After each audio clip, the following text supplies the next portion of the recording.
Dwarkadhish, welcome to my YouTube channel Diya cooks creation. આજે આપણે બનાવીશું એકદમ નવી રીતે અને બાળકોના નાસ્તા માટે ઝટપટ બની જાય તેવા લચ્છા બટેકામાંથી નાસ્તો। લચ્છાદાર બટેકામાંથી નાસ્તો બનાવવા માટે મેં અહીંયા સૌથી પહેલાં આ રીતે બટેકા લઈ લીધા છે।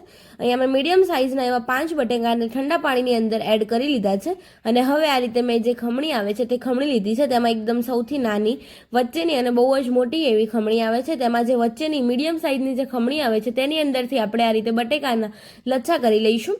બહુ ઝીણા કે બહુ મોટા એવા લચ્છા નહીં કરવાના, આ રીતે મીડિયમ સાઇઝમાંથી સારા એવા બટેકાના લચ્છા કરી લઈશું। તમે જોઈ શકો છો આ રીતે બટેકાને ખમણીને એડ કરવાથી બટેકા એકદમ સારા એવા ખમણાઈ જશે અને જે નાસ્તો બનશે તે બહુ જ ક્રિસ્પી એવો તૈયાર થશે।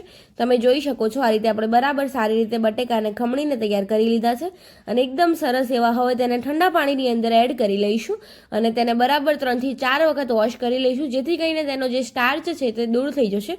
તમે જોઈ શકો છો આ રીતે તેને બરાબર સારી રીતે ધોઈ દઈશું।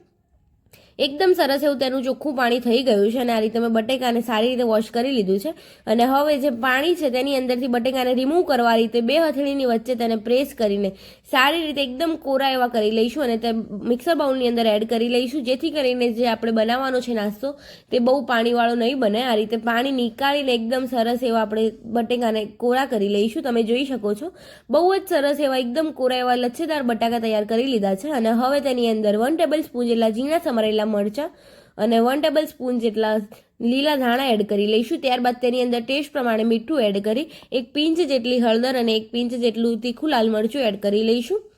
અહીંયા તમે મરચું સ્કીપ પણ કરી શકો છો, કારણ કે લીલા મરચાં પણ બહુ જ તીખા આવે છે અને તેની અંદર 1 પિંચ જેટલો ધાણા જીરાનો પાવડર એડ કરી 2 ટેબલસ્પૂન જેટલો કોર્નફ્લોર એડ કરી દઈશું અને 2 ટેબલસ્પૂન જેટલો ચોખાનો લોટ એડ કરી લઈશું અને તેને બરાબર સારી રીતે મસાલાને અને લોટને સારી રીતે બટેકાના જે લચ્છા છે તેની અંદર એડ કરી લઈશું। તમે જોઈ શકો છો બરાબર મિક્સ કરી લઈશું। અહીંયા કોર્નફ્લોર અને ચોખાનો લોટ એડ કરવાથી આપણો જે નાસ્તો છે તે એકદમ ઓઇલી ફ્રી તૈયાર થશે, તેની અંદર તેલ પણ નહીં ભરાઈ દે અને બહુ જ ક્રિસ્પી એવો નાસ્તો તૈયાર થશે।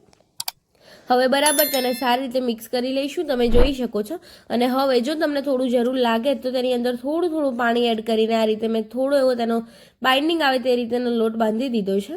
તમે જોઈ શકો છો અને હવે અહીંયા તેલ ગરમ કરવા માટે મૂકી દીધું છે। તેલ ગરમ થાય ત્યાર સુધી અહીંયા જે આપણો બનાવેલો લોટ છે એટલે કે જે બેટર છે તેની અંદરથી આ રીતે આપણે પ્રેસ કરીને એક જ હાથની મદદથી સારા એવા આપણે બોલ્સ બનાવી લઈશું। તમે જોઈ શકો છો બહુ જ સરસ એવા આપણે આ રીતે પ્રેસ કરીને બોલ્સ બનાવી લઈશું। વધારે પડતું પ્રેસ નહીં કરવાનું, ફક્ત બાઇન્ડિંગ આવે તેટલું જ પ્રેસ કરવાનું અને સેમ પ્રોસેસથી આપણે આ રીતે બધા જ લાડુ બનાવીને તૈયાર કરી લઈશું। તમે જોઈ શકો છો અહીંયા તમે નગેટ્સના શેપની અંદર એટલે કે લંબગોળ શેપની અંદર પણ બનાવી શકો છો, અથવા તો આ રીતે ગોળ બનાવી તેને ઉપરથી પ્રેસ કરી ટિક્કી જેવું બનાવી તેને સેલો ફ્રાય કરી પણ શકો છો, બહુ જ સરસ લાગે છે। સેમ પ્રોસેસથી આપણે બધા જ આ રીતે નાસ્તો બનાવીને તૈયાર કરી લઈશું। જો તમને મારી રેસીપી ગમી હોય તો લાઇક કરજો અને ચેનલને સબસ્ક્રાઇબ કરી મને સપોર્ટ કરતા રહેજો। અહીંયા મેં આ રીતે બોલ્સ બનાવીને તૈયાર કરી લીધા છે, તમે જોઈ શકો છો અને હવે ગરમ તેલની અંદર આપણે સારી રીતે જે આપણું તેલ ગરમ થઈ ગયું છે તેની અંદર નાસ્તો એડ કરી લઈશું અને તેને સારી રીતે ફ્રાય કરવા માટે એડ કરી લઈશું। તમે જોઈ શકો છો બહુ જ સરસ એવો આપણો નાસ્તો ફ્રાય થવા માટે મેં તેલની અંદર એડ કરી લીધો છે। આ રીતે આપણે એક કરીને નાસ્તો એડ કરી સારી રીતે ફ્રાય કરી લઈશું અને આ રીતે થોડા એવો ઉપર આવે એટલે તેને હલકા હાથેથી આ રીતે ફેરવતા જઈને સારી રીતે બંને બાજુથી ગોલ્ડન બ્રાઉન અને ક્રિસ્પી થાય ત્યાર સુધી તેને ફ્રાય કરી લઈશું। તમે જોઈ શકો છો આ રીતે આપણા બોલ્સ સારા એવા થોડા ફ્રાય થવા લાગ્યા છે। હજી તેને થોડીક વાર માટે ફ્રાય થવા દઈશું। હવે સ્લો ગેસની ફ્લેમ પર તેને થોડીક વાર માટે ફ્રાય થવા દઈશું અને અહીંયા બહુ જ સરસ એવા આપણા ઝટપટ નાસ્તો ફ્રાય થઈ જશે।